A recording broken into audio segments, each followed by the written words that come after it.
E se eu te dissesse que uma única noite de 1855 mudou completamente o destino de 3 gerações?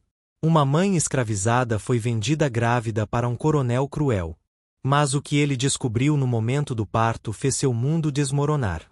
Os olhos do recém-nascido revelaram um segredo de família impossível de esconder, um segredo que conectava aquela criança ao próprio coronel de uma forma que ele jamais imaginaria. Antes de começarmos essa história emocionante, me conta aqui nos comentários. De que cidade você está assistindo? E se você gosta de histórias reais que tocam o coração, se inscreve no canal e ativa o sininho das notificações para não perder nenhuma narrativa incrível como essa. Agora vem comigo descobrir como tudo começou. Maria estava grávida de 7 meses quando foi arrastada para o mercado de escravos da cidade. O sol causticante de janeiro batia impiedoso sobre sua pele enquanto ela era exibida no tablado de madeira gasta, junto a outras dezenas de homens e mulheres acorrentados. Suas mãos tremiam incontrolavelmente enquanto ouvia os lances subirem, os compradores avaliando-a como se fosse gado. Alguns fazendeiros desistiram ao ver sua gravidez avançada, considerando-a um investimento arriscado. Mas o coronel Augusto de Almeida, fazendeiro rico e temido em toda a região do Vale do Paraíba, tinha outros planos. Seus olhos frios percorreram o corpo de Maria com calculismo mercantil. Essa vai trabalhar até o último dia, disse ele friamente ao leiloeiro, sua voz ecoando pela praça. E depois me dará mais um trabalhador. 2 pelo preço de 1. Os risos cruéis dos outros fazendeiros presentes encheram o ar abafado. Maria baixou os olhos, protegendo instintivamente seu ventre com as mãos acorrentadas, sentindo seu filho mexer dentro dela como se também pudesse sentir o perigo iminente. O martelo bateu. Vendida por 800 mil réis, um preço alto mesmo para os padrões da época. O coronel aproximou-se, examinou seus dentes, suas mãos, verificou se tinha marcas de castigo nas costas. Você já teve outros filhos? Perguntou rispidamente. Maria negou com a cabeça, lágrimas silenciosas escorrendo por seu rosto. Bom, então sabe parir. Não me dará problemas. Ele acenou para seus capatazes, que a levaram para a carroça que a transportaria para seu novo inferno. Durante a viagem de 3 dias até a fazenda Santa Cruz, Maria pensou em Pedro, o pai de seu filho. Ele tinha sido vendido há 8 meses, arrancado de seus braços numa noite terrível que ela nunca esqueceria. Pedro era diferente dos outros homens que conhecera. Tinha estudado quando criança, sabia ler e escrever, falava com eloquência sobre liberdade e dignidade. Tinha olhos peculiares, um verde como folhas novas, outro castanho como terra molhada. Ele dizia que essa marca era sinal de sorte, que seu filho seria abençoado. Maria acariciou a barriga, rezando para que ele estivesse certo. A fazenda Santa Cruz surgiu no horizonte como um reino de pesadelos. A casa grande, imponente e branca, contrastava violentamente com as senzalas miseráveis que se espalhavam atrás dos cafezais. Maria foi recebida por Dona Amélia, esposa do coronel, uma mulher de 40 anos com rosto marcado pela amargura. Seus olhos percorreram a barriga de Maria com um ódio visceral que fez a escrava recuar. Mais uma que vai parir, cuspiu as palavras com veneno. Enquanto eu permaneço estéril. Que Deus é esse que permite tais injustiças? O coronel ignorou o dramalhão da esposa. Coloquem-na para trabalhar na casa. Tarefas leves até parir. Depois vai para a roça com os outros. Maria foi conduzida às senzalas, onde conheceu outras mulheres que a receberam com compaixão. Tia Benedita, parteira experiente com mais de 70 anos, examinou-a e sentenciou: esse menino quer nascer logo. Não vai esperar muito não. Maria sentiu um arrepio percorrer sua espinha. Algo naquele lugar não estava certo. O coronel olhava para ela de forma estranha, como se enxergasse além de sua condição de escrava, como se procurasse algo em seu rosto, em seus gestos. Era um olhar perturbador que a fazia dormir sobressaltada todas as noites. Os dias se arrastavam pesados como correntes. Maria trabalhava na casa grande, lavando roupas, limpando quartos, servindo as refeições. Dona Amélia aproveitava cada oportunidade para humilhá-la, fazendo comentários cruéis sobre sua gravidez, comparando-a a animais no cio. O coronel permanecia em silêncio durante essas cenas, mas Maria percebia sua observação constante. Ele a estudava quando pensava que ela não estava olhando, um vinco profundo de preocupação marcando sua testa. Numa tarde sufocante, enquanto estendia lençóis no varal, Maria sentiu uma pontada aguda. Seu filho mexeu com violência, como se lutasse para sair. Ainda não, pensou ela desesperadamente. Ainda não é hora. Mas as crianças nascem quando querem, não quando é conveniente para suas mães escravizadas. Na fazenda Santa Cruz, os dias se misturavam numa rotina embrutecedora de trabalho, medo e silêncio forçado. Maria acordava antes do sol nascer, quando o sino da fazenda rasgava a escuridão com seu toque metálico e cruel. Sua barriga agora estava enorme, tornando cada movimento um esforço hercúleo. As outras escravas a ajudavam discretamente, assumindo parte de suas tarefas quando os feitores não estavam olhando. Tia Benedita trazia-lhe chás de ervas para fortalecer o corpo, sussurrando rezas antigas em línguas africanas que Maria não compreendia, mas que traziam um estranho conforto ao seu coração angustiado. O coronel Augusto de Almeida era um homem enigmático, temido não apenas por sua crueldade, embora fosse cruel quando necessário, mas principalmente por sua inteligência calculista e por segredos que pareciam pesar sobre seus ombros como fardos invisíveis. Tinha 45 anos, cabelos grisalhos nas têmporas, postura militar mesmo nunca tendo servido. Herdara a fazenda do pai 10 anos antes, expandindo-a agressivamente através de métodos que os vizinhos comentavam em sussurros durante as missas de domingo. Havia rumores sobre um irmão que desaparecera misteriosamente, sobre documentos falsificados, sobre testemunhas que sumiram antes de depor. Dona Amélia, sua esposa, era uma criatura ainda mais perturbadora. Vinda de família tradicional paulista, casara-se com o coronel aos 20 anos, trazendo um dote generoso e a promessa de herdeiros que nunca chegaram. 15 anos de casamento, 5 gravidezes perdidas, incontáveis médicos consultados, promessas a santos, rezas desesperadas. Nada funcionava. Seu ventre permanecia uma terra árida enquanto as escravas ao redor dela pareciam parir com a facilidade das plantas que brotam após a chuva. Esse contraste envenenava sua alma dia após dia, transformando-a numa mulher rancorosa que descontava sua frustração naquelas que conseguiam fazer o que ela não podia. Maria tornou-se o alvo favorito de Dona Amélia. Olhem para ela, dizia a patroa durante o almoço, enquanto Maria servia a mesa, inchada como um porco, carregando mais um bastardo que vai crescer para roubar e causar problemas. E eu, uma mulher de bem, cristã, esposa devota, permaneço vazia. Onde está a justiça divina nisso? O coronel mastigava em silêncio, seus olhos fixos no prato, mas Maria percebia a tensão em sua mandíbula, como se estivesse travando uma batalha interna. Uma tarde, enquanto Maria varria o corredor da casa grande, ouviu uma discussão violenta vindo do escritório do coronel. Aproximou-se cautelosamente, seu instinto de sobrevivência brigando com sua curiosidade. Você precisa me dar um filho, gritava Dona Amélia, sua voz estridente de desespero. Já pensou em adotar? Comprar uma criança? Eu não aguento mais ver essas escravas grávidas enquanto definho sem propósito. A resposta do coronel foi baixa demais para Maria ouvir, mas o tom era de advertência. Não fale assim, disse ele finalmente, mais alto. Há coisas que você não entende. Há razões. Sua voz morreu, como se tivesse percebido que já havia dito demais. Naquela noite, Maria teve um sonho perturbador. Sonhou com Pedro, seu amado Pedro de olhos diferentes, acorrentado num porão escuro, gritando seu nome. Acordou suada, o coração disparado, sentindo contrações fracas que vinham e iam. Tia Benedita, que dormia próxima, acendeu uma vela. O menino está se preparando, disse a velha. Talvez hoje, talvez amanhã, mas em breve ele vai querer conhecer este mundo cruel. Maria segurou sua mão com força. Tia, tenho medo. Esse lugar, tem algo errado aqui.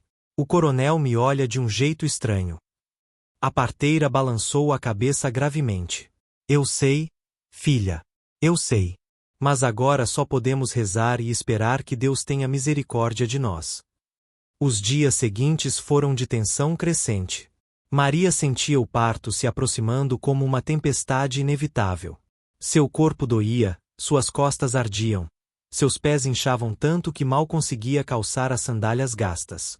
O coronel intensificou sua vigilância, aparecendo inesperadamente nos lugares onde ela trabalhava, fazendo perguntas sobre sua saúde, sobre quando achava que o bebê nasceria. Essa atenção não passou despercebida por Dona Amélia, cujo ciúme já patológico atingiu níveis perigosos. Ela começou a fazer ameaças veladas, comentando sobre recém-nascidos que adoeciam misteriosamente, sobre mães que morriam de febre puerperal, sobre acidentes terríveis que aconteciam nas senzalas. Maria percebeu que estava no centro de uma teia de intrigas que não compreendia completamente. Havia segredos antigos naquela fazenda, fantasmas não enterrados que pareciam sussurrar nos corredores durante a noite. E seu filho, ainda não nascido, já estava de alguma forma conectado a esses mistérios. Ela podia sentir isso na forma como o coronel olhava para sua barriga, na forma como Dona Amélia a odiava com intensidade desproporcional, na forma como os escravos mais velhos balançavam as cabeças com conhecimento sombrio quando passavam por ela. A noite de 15 de março de 1855 chegou com uma tempestade feroz que parecia arrancar o céu em pedaços. Trovões ecoavam como canhões sobre os cafezais, relâmpagos iluminavam a paisagem em flashes cegantes, e a chuva caía em cortinas impenetráveis que transformavam a terra em lama. Maria acordou às 2 da madrugada com uma dor lancinante que atravessou seu corpo como uma lâmina em brasa. Ela gritou, acordando todas as mulheres na senzala. É hora! Berrou tia Benedita, acendendo rapidamente as velas e chamando as outras para ajudar. As contrações vinham em ondas cada vez mais próximas, cada uma mais intensa que a anterior. Maria se agarrava ao catre de madeira, suor escorrendo por seu rosto misturado com lágrimas de dor e medo. Pedro, ela gritava entre as contrações. Pedro, onde você está? Nosso filho está vindo. Mas Pedro estava a centenas de quilômetros de distância, vendido para alguma fazenda no sul do país, provavelmente nem sabendo que seria pai. Tia Benedita examinou-a rapidamente, sua expressão passando de preocupação para alarme. O bebê está atravessado, disse ela às outras mulheres, sua voz baixa mas urgente. Preciso virá-lo, mas vai ser difícil.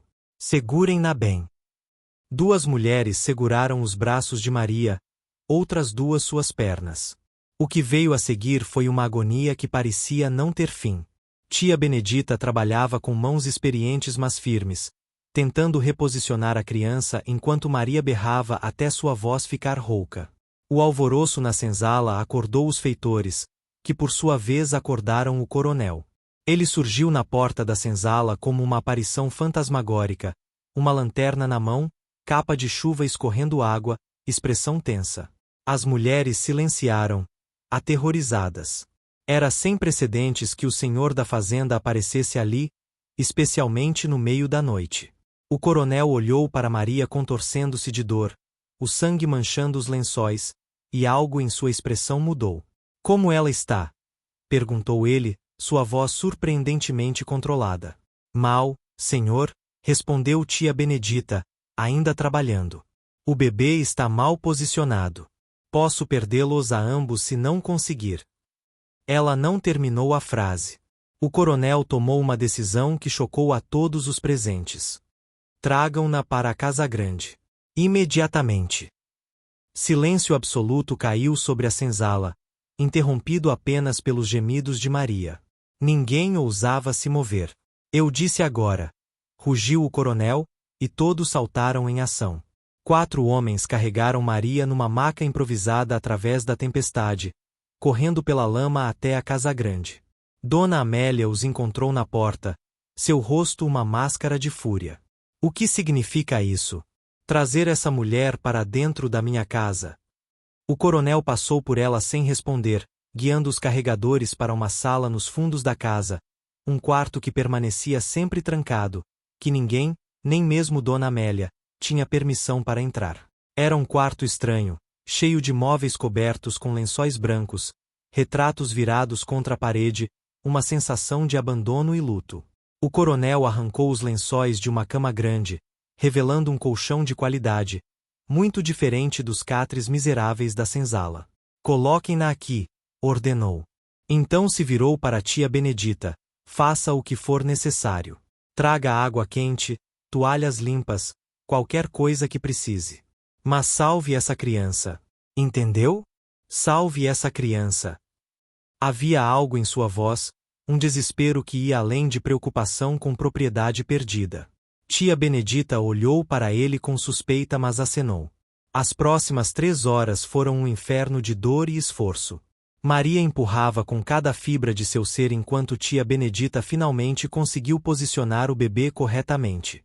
O coronel permaneceu na sala, o que era extraordinário e inapropriado, caminhando de um lado para outro, as mãos tremendo, suor em sua testa apesar do frio da noite.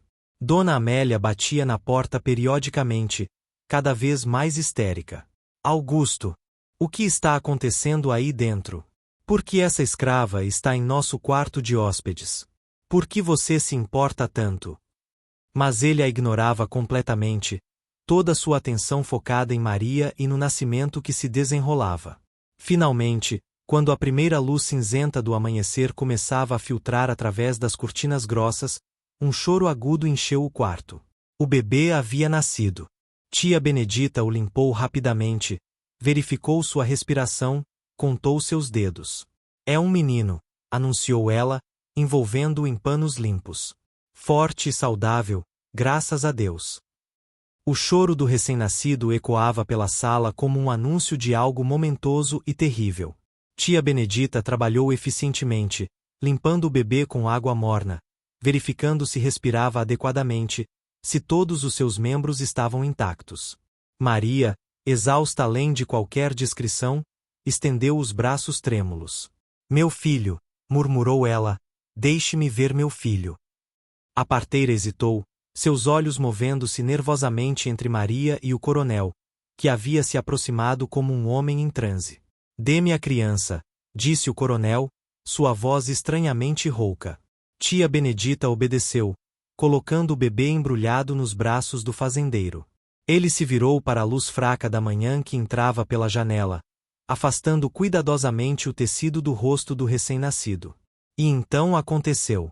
O bebê abriu os olhos pela primeira vez, e o coronel Augusto de Almeida, homem que havia enfrentado secas, pragas, rebeliões de escravos, e mantido sua compostura através de tudo, empalideceu como se tivesse visto um fantasma. Suas mãos começaram a tremer tão violentamente que tia Benedita teve que segurar o bebê para evitar que ele caísse. O coronel cambaleou para trás, agarrando-se à mesa próxima para não desmaiar.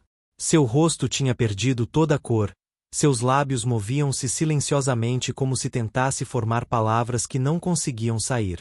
Suor frio cobria sua testa. Não, sussurrou ele finalmente, não pode ser. Não é possível. Tia Benedita e Maria olharam uma para a outra, confusas e aterrorizadas. O que tinha causado tal reação? Maria forçou-se a sentar, ignorando a dor lancinante em seu corpo. Senhor, o que há de errado com meu filho? Ele está doente? Há algo. Suas palavras morreram quando viu o bebê sendo trazido para mais perto da luz. E então ela entendeu. Os olhos da criança.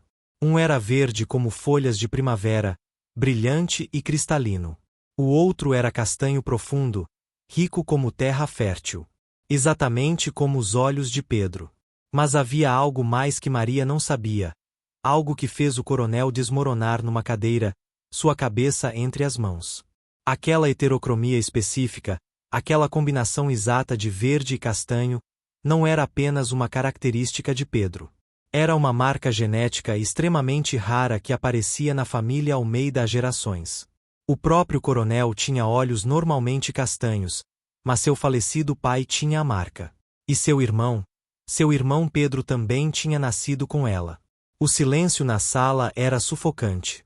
Do lado de fora, Dona Amélia continuava batendo na porta trancada, sua voz cada vez mais aguda e desesperada. Augusto, abra esta porta imediatamente. O que está acontecendo? A criança nasceu? Por que você não responde? Mas dentro, o mundo havia parado. O coronel levantou a cabeça lentamente, seus olhos vermelhos fixando-se em Maria. Quem é o pai dessa criança? Perguntou ele, sua voz mal passando de um sussurro. Maria segurou seu bebê contra o peito, instinto materno fazendo-a proteger sua cria mesmo não compreendendo completamente o perigo que o cercava. Senhor, o pai foi vendido. Há 8 meses. Ela hesitou, vendo a intensidade no olhar do coronel. Ele se chamava Pedro. Senhor.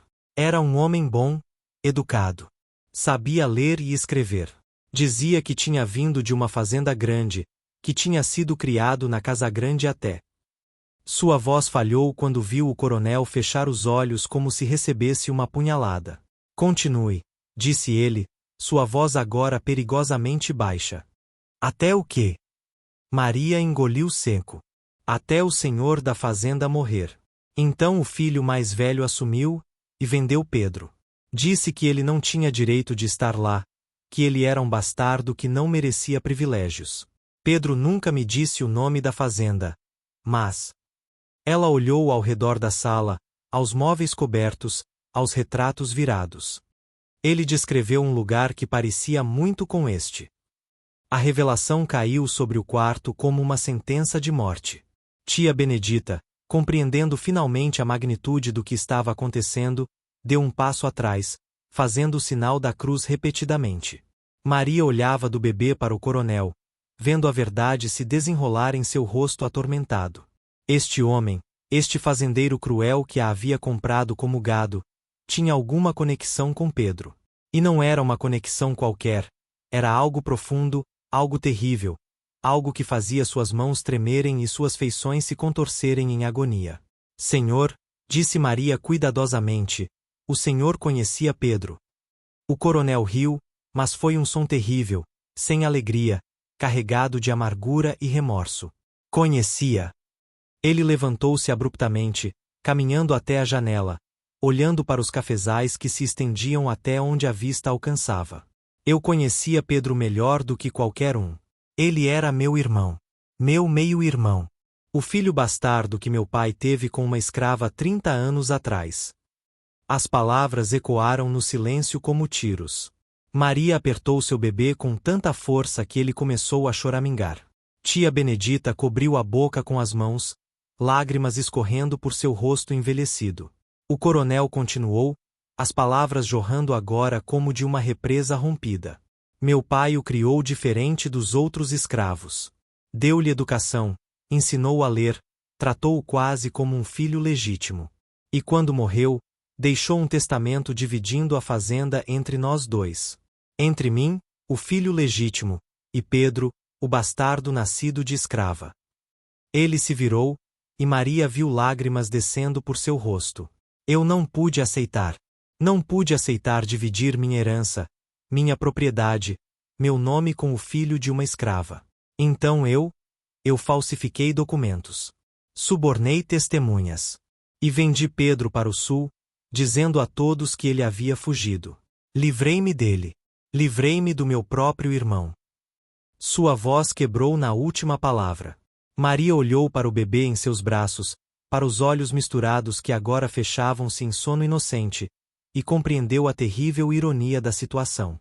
Ela tinha trazido ao mundo não apenas um filho, mas também a prova viva do crime do coronel, a evidência inegável de sua traição contra o próprio sangue. A confissão do coronel deixou a sala mergulhada numa atmosfera densa e opressiva. Maria sentia como se não conseguisse respirar adequadamente, como se o ar tivesse ficado rarefeito. Ela olhava para o homem que a havia comprado, vendo-o agora não como senhor cruel, mas como alguém destroçado por culpa e remorso. Tia Benedita permanecia paralisada, testemunha silenciosa de uma revelação que poderia matá-la se a verdade jamais saísse daquela sala. O coronel Augusto de Almeida aproximou-se lentamente de Maria, cada passo pesado como chumbo. Ele se ajoelhou ao lado da cama, sua postura, antes sempre ereta e dominadora, agora curvada pelo peso de seu pecado. Posso segurar a criança novamente? Perguntou ele, sua voz tão diferente do tom autoritário habitual que Maria quase não o reconheceu. Ela hesitou, abraçando protetoramente seu filho, mas algo na expressão despedaçada do coronel a fez ceder. Ele pegou o bebê com uma ternura surpreendente, estudando cada detalhe do pequeno rosto. É exatamente como ele era quando nasceu, murmurou, mais para si mesmo do que para as mulheres presentes. Pedro, quando nasceu, minha mãe ainda estava viva. Ela me levou para ver o bebê na senzala. Eu tinha 15 anos. Lembro de olhar para aqueles olhos diferentes e sentir inveja. Inveja de um recém-nascido. Porque meu pai olhava para ele com orgulho, com amor verdadeiro, de uma forma que nunca olhou para mim. Maria sentiu uma compaixão inesperada crescer em seu peito. Este homem cruel havia sido, ele mesmo, uma criança ferida pela rejeição. Senhor, disse ela suavemente, Pedro me falou sobre o Senhor. Ele disse que tinha um irmão mais velho que o odiava. Mas, ele também disse que entendia por quê. Que não era culpa do Senhor carregar o ressentimento plantado por outros. O coronel olhou para ela com surpresa, lágrimas frescas brotando em seus olhos. Ele disse isso. Sua voz era crédula, quase infantil. Mesmo depois do que eu fiz. Maria acenou com a cabeça. Pedro era um homem bom, Senhor. Um homem sábio. Ele dizia que todos carregamos feridas, e que algumas pessoas ferem outros porque elas próprias sangram por dentro. O coronel soluçou, um som profundo e gutural que parecia vir de um lugar muito antigo e ferido em sua alma. Tia Benedita, que até então permanecerá em silêncio chocado, finalmente encontrou sua voz. Senhor, o que vai fazer agora? Esta criança é... Ela não precisou terminar. Todos na sala compreendiam as implicações. O bebê era o sobrinho legítimo do coronel, neto do falecido senhor da fazenda. Mas era também filho de escrava, nascido em cativeiro, tecnicamente propriedade do mesmo homem que havia traído seu avô. Do lado de fora, Dona Amélia havia parado de bater na porta. Um silêncio ainda mais ameaçador substituiu suas batidas frenéticas. Ela foi buscar o machado, disse o coronel de repente, parecendo ler as mentes das mulheres. Quando fica assim, silenciosa depois de um ataque, significa que vai fazer algo drástico. Ele levantou-se rapidamente, ainda segurando o bebê. Não podemos deixá-la entrar. Não podemos deixá-la ver esta criança, não ainda. Maria tentou levantar-se, mas seu corpo protestou violentamente. Meu filho, Senhor, por favor, devolva-me meu filho. Mas o coronel estava caminhando de um lado para outro, obviamente em guerra consigo mesmo, fazendo cálculos mentais febris. Se eu revelar a verdade, serei arruinado. Admitir que vendi meu próprio irmão, que falsifiquei o testamento de meu pai, serei processado, perderei tudo. Possivelmente irei para a prisão. Ele parou abruptamente, olhando pela janela. A tempestade havia passado, e o sol nascente pintava os cafezais de dourado. Mas se eu não fizer nada, se eu tratar esta criança como apenas mais um escravo nascido na minha propriedade. Sua voz falhou. Seria como trair Pedro pela segunda vez. Seria condenar meu próprio sobrinho ao mesmo destino que forcei sobre seu pai. Maria percebeu que estava testemunhando um momento crucial na vida deste homem. Uma encruzilhada moral onde ele poderia escolher entre autopreservação ou redenção. Senhor, disse ela, sua voz firme apesar da exaustão, não sei o que o Senhor vai decidir. Mas saiba isto, eu não vou deixar ninguém machucar meu filho. Não o Senhor, não sua esposa, ninguém. Eu morro primeiro. Havia uma força em suas palavras que fez o coronel olhar para ela com novo respeito. Você o ama muito, disse ele, e não era uma pergunta. Como qualquer mãe ama seu filho, Senhor. O coronel olhou novamente para o bebê em seus braços, para os olhos fechados, para as pequenas mãos cerradas em punhos. Pedro também era muito amado por sua mãe. Lembro dela implorando a meu pai para não vendê-la quando ele quis mandá-la embora depois que Pedro nasceu. Ela se ajoelhou, beijou os pés dele, prometeu qualquer coisa. E meu pai, para o crédito dele, manteve-a aqui, permitiu que ela criasse o filho. O que aconteceu com ela? Perguntou Maria suavemente. Uma sombra passou pelo rosto do coronel. Ela morreu quando Pedro tinha 10 anos. Febre. Ele chorou durante dias, recusou-se a comer. Meu pai ficou ao lado dele, consolou-o. E eu senti aquela inveja queimar novamente. Quando minha própria mãe morreu 3 anos depois, meu pai mal olhou para mim. Estava muito ocupado com seus negócios, com sua fazenda. Com Pedro. A complexidade da situação revelava-se em camadas. Não era simplesmente uma história de vilão e vítima, mas algo muito mais nuançado, uma família destroçada por preconceito, ciúme e as crueldades inerentes à instituição da escravidão. Senhor, disse tia Benedita cuidadosamente, o sol está nascendo. Logo os escravos começarão a acordar. E sua esposa, ela vai querer respostas. Como se invocada por suas palavras, a voz de Dona Amélia ecoou do corredor, agora calma e fria, o que era infinitamente mais aterrorizante do que seus gritos anteriores. Augusto, querido. Já faz horas. A criança nasceu morta, não foi? É por isso que você está tão silencioso. Não precisa me proteger da verdade. Abra a porta e deixe-me confortar você. Mas seu tom era de veneno puro, e todos na sala sabiam que ela não acreditava em uma palavra do que dizia. O coronel olhou para Maria, depois para o bebê, depois para a porta trancada.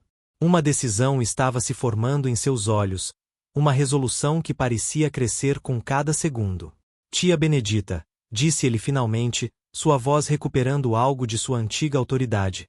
Você vai sair por aquela porta e vai dizer à minha esposa exatamente o que eu mandei você dizer. A criança nasceu morta. Foi um parto difícil, e o bebê não sobreviveu. Entendeu? A velha parteira acenou, mas seus olhos estavam cheios de dúvidas. E Maria vai ficar aqui descansando até que eu decida o que fazer em seguida. Ninguém, absolutamente ninguém, deve saber que esta criança está viva. Sua vida depende disso. Tia Benedita saiu da sala com pernas trêmulas, preparando-se para a mentira que precisava contar. O coronel trancou a porta atrás dela e voltou-se para Maria, que agora se agarrava desesperadamente aos lençóis manchados de sangue, terror estampado em seu rosto. Senhor, por favor, implorou ela, não mate meu filho. Eu faço qualquer coisa, trabalho até morrer, mas não tire minha criança de mim. Suas palavras saíam atropeladas, misturadas com soluços. O coronel aproximou-se e, para sua surpresa, devolveu o bebê aos seus braços. Eu não vou matar seu filho, disse ele, e havia algo diferente em sua voz, não exatamente bondade, mas talvez a primeira centelha de humanidade que Maria já vira nele. Eu já destruí uma vida por covardia e ganância. Não vou destruir outra. Ele puxou uma cadeira e sentou-se pesadamente, subitamente parecendo muito mais velho do que seus 45 anos. Deixe-me contar a você a história completa, disse ele, olhando para as próprias mãos como se estivessem manchadas de sangue invisível. Meu pai, o velho coronel Antônio de Almeida, era um homem complexo. Casou-se com minha mãe por conveniência, como era costume entre famílias ricas. Ela lhe deu 2 filhos, eu e minha irmã, que morreu aos 5 anos de febre amarela. Minha mãe era uma mulher fria, distante, mais interessada em festas da alta sociedade do que em seu marido ou filhos. Meu pai encontrou calor e compreensão em outro lugar. Maria escutava, embalando seu filho contra o peito, sentindo o coração do bebê bater contra o seu. O coronel continuou. Helena era escrava na casa, jovem e bonita, mas sobretudo inteligente. Meu pai ensinou-a a ler, discutiam livros, filosofia. Eles se apaixonaram, tanto quanto é possível se apaixonar dentro das limitações cruéis da escravidão. Quando ela engravidou, minha mãe teve um ataque histérico. Exigiu que ela fosse vendida imediatamente. Mas meu pai recusou. Disse que a criança era sua responsabilidade. Pedro nasceu em 1825, 3 anos depois de mim. E desde o primeiro momento, foi diferente dos outros escravos. Cresceu na casa grande, Aprendeu junto comigo com tutores particulares, vestia roupas boas. Os vizinhos cochichavam, mas meu pai não se importava. Ele adorava aquele menino. E eu cresci odiando Pedro por ter o amor que me era negado. O amargor em sua voz era palpável, décadas de ressentimento ainda vivo e pulsante. Maria encontrou coragem para falar: Senhor, Pedro me contou que seu pai morreu há 10 anos. O que aconteceu depois? O coronel fechou os olhos, como se a memória fosse dolorosa demais para suportar. Meu pai adoeceu subitamente, um derrame. Antes de morrer, mandou chamar o advogado e alterou seu testamento. Dividiu a fazenda Santa Cruz em 2 partes iguais. Metade para mim, metade para Pedro. Também declarou oficialmente sua paternidade, libertou Pedro e Helena, deu-lhes o sobrenome Almeida. Mas Helena já havia morrido anos antes, continuou ele, e Pedro? Pedro era um homem livre com direito à metade da maior fazenda de café da região. Os vizinhos ficaram escandalizados. O padre recusou-se a registrar o testamento. Disseram que meu pai estava louco, que um bastardo negro não poderia herdar propriedade. E eu? Sua voz quebrou. Eu vi minha oportunidade.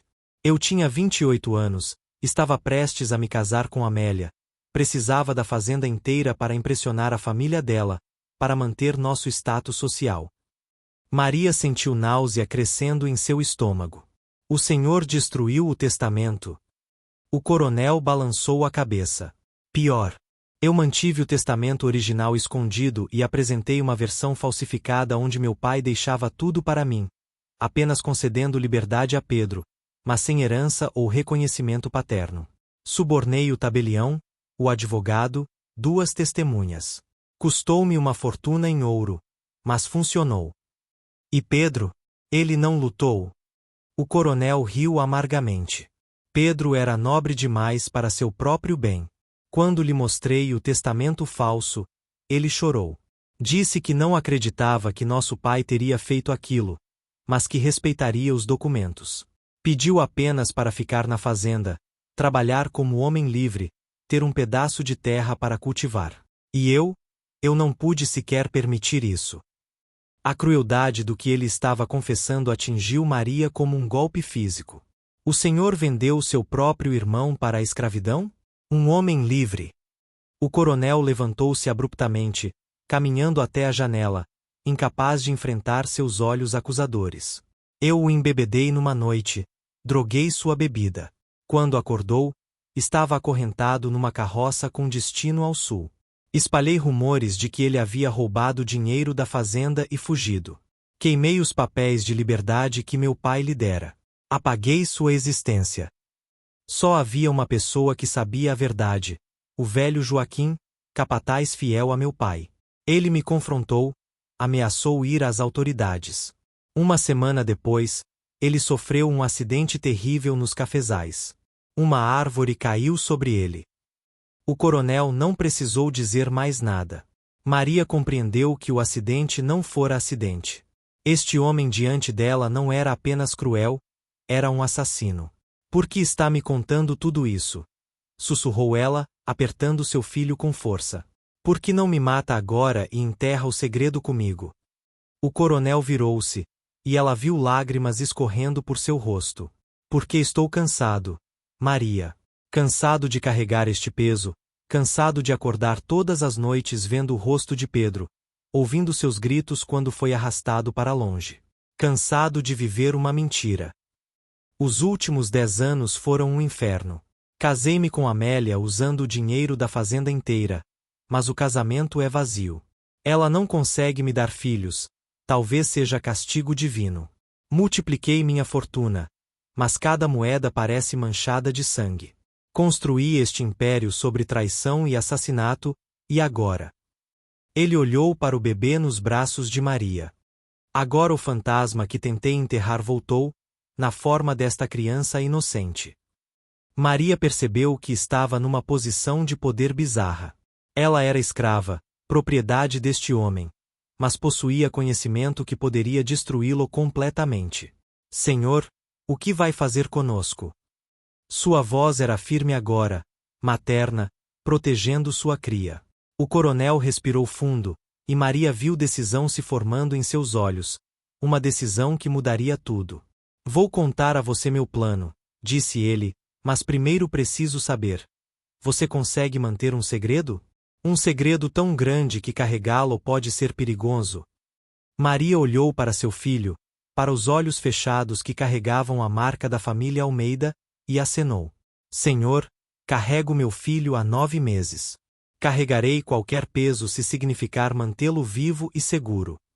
O coronel sorriu, mas era um sorriso triste, carregado de remorso. Então escute com atenção, porque nossas vidas, a sua, a minha, e principalmente a desta criança, dependem do que faremos nas próximas horas. O coronel começou a caminhar pelo quarto, sua mente trabalhando freneticamente. Esta criança é prova viva demais, disse ele. Os olhos, essa heterocromia, qualquer um que conheceu Pedro a reconheceria imediatamente. Maria sentiu pânico. Então o senhor vai. Ela não conseguiu completar, apertando o bebê contra o peito. Não, disse o coronel firmemente. Não vou matar esta criança. Mas precisamos agir rapidamente. Naquele momento, batidas ferozes na porta os fizeram pular. Augusto! A voz de Dona Amélia era pura fúria. O bebê acordou e começou a chorar alto. Ela ouviu, sussurrou o coronel, empalidecendo. Esconda a criança. Agora! Maria arrastou-se até um armário, encolhendo-se no fundo com seu filho. Dona Amélia entrou como furacão quando o coronel abriu a porta. Onde está a criança que ouvi chorando? O coronel bloqueou seu caminho. A criança nasceu morta. Você está histérica. Ela vasculhou o quarto, aproximando-se do armário onde Maria mordia o punho para não fazer barulho. Chega! A voz do coronel trovejou pela sala. Dona Amélia recuou diante da intensidade em seus olhos. Você vai sair deste quarto agora e nunca mais questionar minha autoridade. Ela olhou para ele, reconhecendo medo em sua expressão. Está escondendo algo, disse perigosamente. E vou descobrir o que é. Então saiu, deixando ameaças suspensas no ar. Depois que ela partiu, o coronel ajudou Maria a sair do armário. Há uma casa abandonada na borda da propriedade, disse ele rapidamente. Posso escondê-la lá temporariamente, trazer suprimentos. Enquanto isso, ele respirou fundo, determinação solidificando em seu rosto. Vou ao sul. Vou encontrar Pedro, trazê-lo de volta, e dar a vocês o que meu pai queria, liberdade e a parte da fazenda que é sua por direito. 6 meses se passaram. Maria vivia escondida na casa abandonada, entre eucaliptos que sussurravam ao vento. Tia Benedita trazia provisões semanalmente. O pequeno Pedro crescia forte, seus olhos peculiares, um verde, outro castanho, tornando-se mais definidos, a marca dos Almeida gravada em seu rosto inocente. O coronel partirá um mês após o nascimento. Dona Amélia, frustrada com mentiras e silêncios, fizera as malas e voltará para São Paulo. O coronel não tentou detê-la. Numa tarde de setembro, tia Benedita chegou correndo. Maria! Ele voltou, e trouxe um homem de olhos diferentes. O coração de Maria disparou. Pedro! A velha acenou, chorando. Eles vêm para cá agora. Maria congelou entre esperança e terror. 3 anos desde que Pedro fora arrancado dela. E agora ele estava aqui, real. A porta se abriu, e lá estava ele. Mais magro, marcado por cicatrizes, mas era ele. Seus olhos impossíveis, um verde, outro castanho, confirmavam. Por um momento eterno, apenas se olharam. Então ele atravessou a sala e a envolveu em seus braços. Maria desabou em soluços. Maria! Ele sussurrava. Minha Maria! Então viu o bebê. Seus olhos encontraram os olhos idênticos de seu filho. A mesma marca genética. É nosso! Maria acenou. É seu filho, Pedro. Tem seus olhos. Com mãos trêmulas, Pedro pegou o bebê. Meu filho, sussurrou, maravilhado, lágrimas pingando. Dei a ele seu nome. Pedro Júnior. O pai desabou de joelhos, chorando, soluços profundos de anos reprimidos. Maria se ajoelhou ao lado, envolvendo ambos. Pedro olhou para o coronel na porta. Tensão marcava seu rosto, este homem o traíra, mas também o trouxera de volta. Augusto. Você me arrancou de casa, me vendeu, me separou de Maria e de um filho que nem sabia que existia. O coronel baixou a cabeça. Você tem todo o direito de me odiar. Eu deveria, disse Pedro. Mas então você apareceu, me encontrou, me trouxe de volta para minha família. Não esquecerei o que fez, mas não deixarei o passado envenenar meu futuro. Era perdão, mas não esquecimento. O coronel puxou documentos. Papéis de liberdade para Maria. Certidão de nascimento do bebê como filho livre.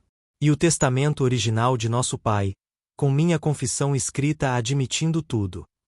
Pedro os leu incrédulo. Vai admitir publicamente? Me devolver minha herança? O coronel acenou.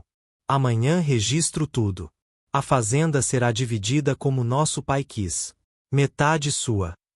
Pedro estendeu a mão, oferecendo trégua. O coronel a apertou, chorando.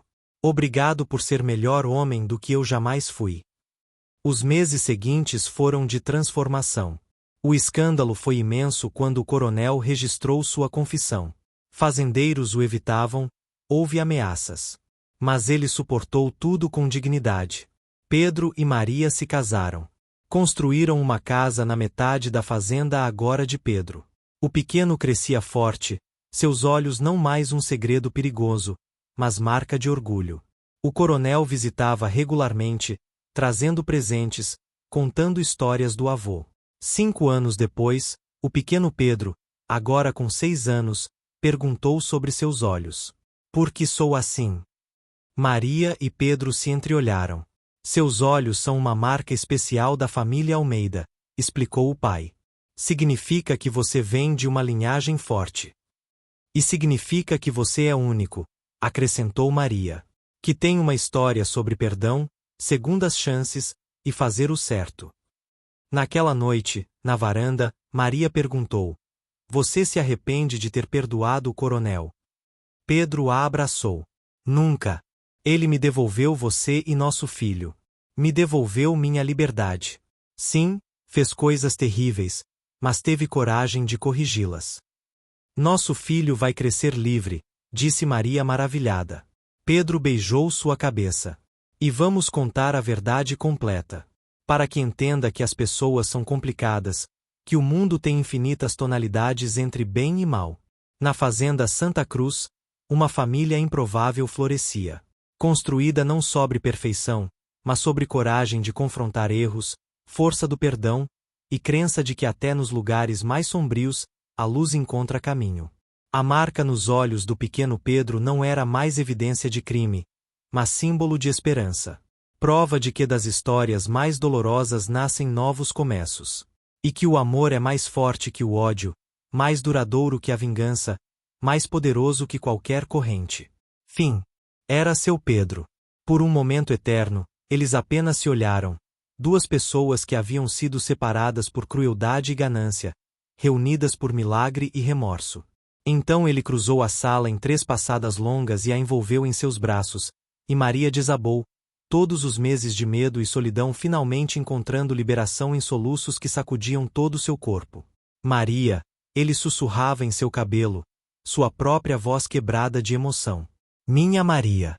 Eu pensei que nunca te veria de novo. Eu rezei, fiz promessas, implorei a Deus, e aqui você está. Aqui você está. Eles se separaram o suficiente para se olharem, para tocarem os rostos um do outro, confirmando que não era sonho ou ilusão.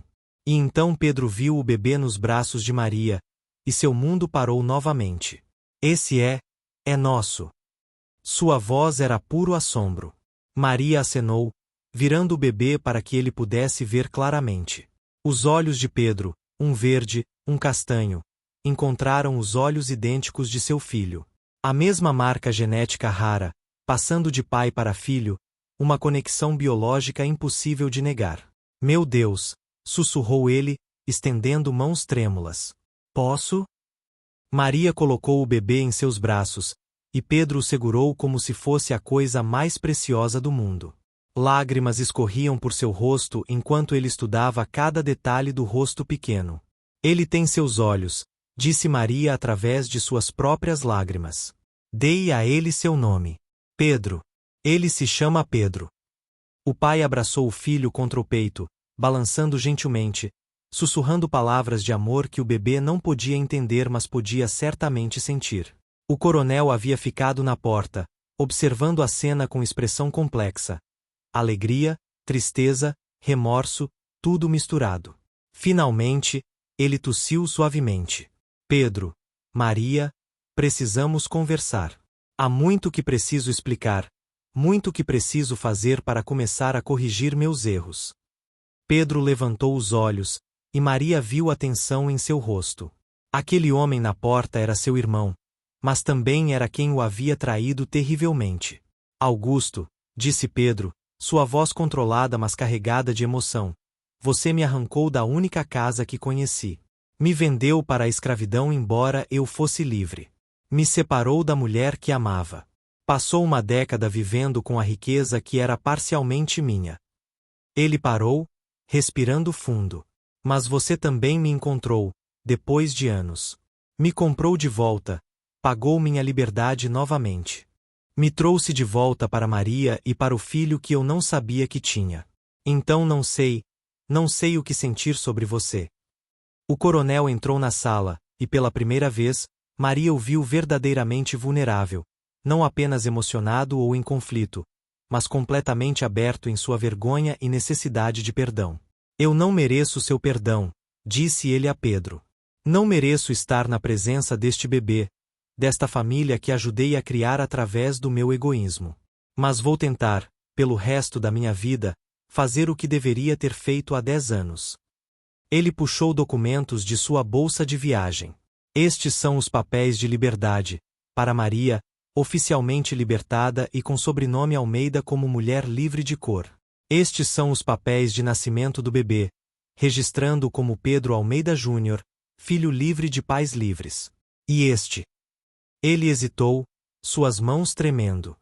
Este é o testamento original de nosso pai, que escondi por 10 anos. E está é minha confissão escrita, assinada e testemunhada, admitindo tudo o que fiz. Pedro pegou os documentos com mãos incrédulas, lendo-os cuidadosamente. Você está me devolvendo minha herança? Admitindo seu crime publicamente. O coronel acenou. Vou à cidade amanhã. Vou registrar todos esses documentos, incluindo minha confissão. Vou enfrentar as consequências legais do que fiz. Mas antes, vou dividir a fazenda como nosso pai queria. Metade é sua, Pedro. Sempre foi sua. E Dona Amélia? Perguntou Maria. O que ela vai dizer sobre tudo isso? Um sorriso triste cruzou o rosto do coronel. Amélia já me deixou. Quando descobriu que eu tinha ido buscar você, Pedro, quando começou a juntar as peças, ela fez as malas e voltou para a família em São Paulo. Disse que estava casada com um mentiroso e um traidor, e que não ficaria para ver meu império desmoronar. Ele não parecia particularmente triste com isso. Os meses seguintes foram de transformação extraordinária na fazenda Santa Cruz.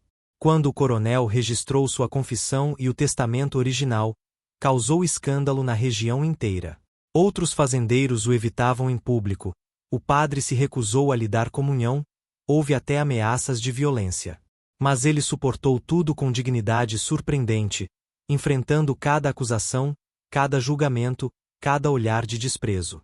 Pedro e Maria se casaram numa pequena cerimônia, com tia Benedita e alguns escravos leais como testemunhas. Eles se mudaram para uma casa nova construída na metade da fazenda que agora pertencia legalmente a Pedro. O pequeno Pedro crescia cercado de amor, livre do peso da escravidão, carregando orgulhosamente o sobrenome de seu avô. O coronel manteve sua metade da fazenda, mas mudou radicalmente como a operava. Começou a pagar salários aos trabalhadores, melhorou as condições de vida, eventualmente libertou todos os seus escravos anos antes da Lei Áurea. Ele visitava seu sobrinho regularmente, trazendo presentes, contando histórias sobre o avô que o menino nunca conheceria. Era uma relação estranha, tio e sobrinho, algoz e vítima, ambos tentando navegar um relacionamento fundado em tragédia mas crescendo em direção a algo que talvez pudesse ser chamado de redenção. 20 anos depois, numa tarde ensolarada de 1875, Pedro Almeida Júnior, agora um jovem advogado formado em São Paulo, fazia seu primeiro discurso público na cidade. Ele falava sobre abolição, sobre igualdade, sobre justiça para todos independente da cor da pele ou origem. Sua voz era forte e clara, suas palavras inspiradas pela história de sua própria família. Uma história de crueldade e redenção, de pecados e segundas chances. Na plateia, 3 pessoas observavam com orgulho inconfundível. Maria, agora uma mulher de meia-idade mas ainda bonita, lágrimas de orgulho escorrendo por seu rosto. Pedro, seu marido, segurando sua mão firme, ele mesmo tendo se tornado fazendeiro respeitado e ativista vocal pelos direitos dos negros. E ao lado deles, cabelos agora completamente brancos, corpo curvado pela idade e talvez pelo peso de anos de remorso, estava o coronel Augusto de Almeida. Ele não merecia estar ali, sabia disso. Não merecia testemunhar o fruto de sua redenção imperfeita. Mas Pedro e Maria o haviam convidado, assim como tinham feito em cada marco importante da vida do jovem Pedro. Porque no final, a história daquela família não era apenas sobre o mal que um homem fizera, mas sobre como tentará corrigi-lo. Sobre como até as almas mais perdidas podem encontrar um caminho de volta para a luz, mesmo que seja através das cinzas do mundo que queimaram. Quando o discurso terminou sob aplausos entusiasmados, o jovem Pedro desceu do palanque e abraçou seus pais. Então, numa demonstração de graça que deixou muitos presentes confusos, ele se aproximou do velho coronel e estendeu a mão. "Obrigado por vir, tio Augusto", disse ele simplesmente. O coronel apertou a mão do sobrinho, incapaz de falar, lágrimas escorrendo livremente agora. Aquela criança, nascida em sangue e segredos, crescerá para ser exatamente o que seu avô sonhara: um homem livre, educado, forte em convicções. Um homem que usaria sua voz e posição para lutar pelos que ainda eram escravizados, pelos que ainda sofriam injustiças. A marca em seus olhos, um verde, um castanho, não era mais apenas evidência de crime antigo, mas símbolo de esperança. Prova de que mesmo das histórias mais sombrias, pode nascer luz. E enquanto aquela família imperfeita, complicada, construída sobre fundações de tragédia mas cimentada com perdão e esforço para fazer o certo, caminhava junta pela cidade naquela tarde dourada, representavam algo maior que eles mesmos. Representavam a possibilidade de transformação, a promessa de que o passado pode ser confrontado e, se não apagado, pelo menos redimido através de ações genuínas de reparação e amor. O segredo que mudará tudo no parto, os olhos que revelaram conexões de sangue impossíveis de negar, havia se transformado de maldição em bênção. E 3 gerações depois, quando historiadores pesquisassem os registros da fazenda Santa Cruz, encontrariam uma história extraordinária. A de um homem que traíra seu próprio sangue, mas que, quando confrontado com a prova viva de seu crime na forma de um bebê inocente, escolhera o caminho mais difícil, o caminho da verdade, da restituição, e da tentativa sincera de fazer as pazes com fantasmas que ele mesmo criará.